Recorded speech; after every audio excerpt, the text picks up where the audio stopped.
Nan sai dai duk wani gawurtaccen mai laifi a duniya idan aka kawo shi wannan kurkuku na birnin Kisra risina yake ya kama kuka da nadama. To amma kuma shi wannan gashi da murmushin shi ya shigo, ko kuwa dai bai san irin masifar da ke cikin wannan waje bane. Wata irin muguwar rayuwa ake yi a cikin wannan kurkuku, wacce mai karfi ne kawai yake tsira, ba a raba abinci cikin nutsuwa, har sai masu karfi sun fara ɗibar nasu, sannan in yayi raguwa marasa karfi su ɗiba. Idan mutum bai samu ba kuwa sai dai ya kwana da yunwarsa. A kowace rana akan fita da gawawwaki 2 zuwa 3 daga cikin wannan kurkuku saboda bakin zaluncin da ke faruwa a tsakanin fursunonin.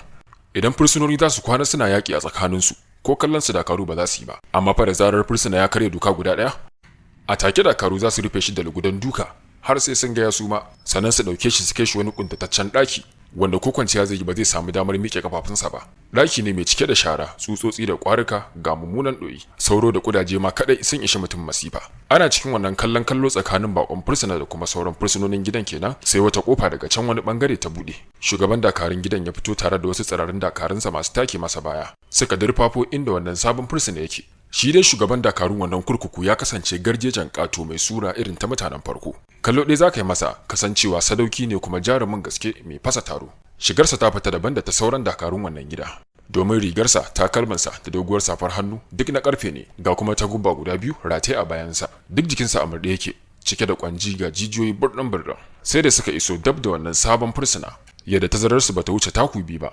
Sannan suka tsaya cak, shugaban dakaru da sabon fursuna suka yi kallon kallo na kimanin daƙiƙu 5. Sannan shugaban dakarun ya yi ɗan guntun murmushi ya dubi wannan sabon fursuna ya ce, "Sunana Gadaras, ni ne shugaba a wannan kurkuku. Ya kai bawa Insam, ina yi maka barka da zuwa gidan mutuwa. Labari ya riske ni cewa sau 2 kana samun nasarar guduwa daga can kurkukun cikin gari, sannan da kyar ke kamo ka. To ka sani cewa anan ba iya guduwa.